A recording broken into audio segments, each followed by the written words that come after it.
Hey guys, I wanted to show you guys this. Sony's got a little secret. I hope my tablet stays steady.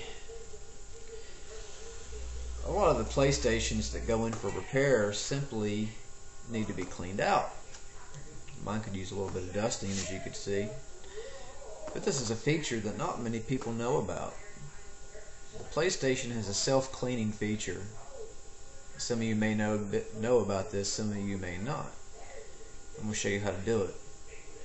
First of all, turn your system on and eject any disk that you have.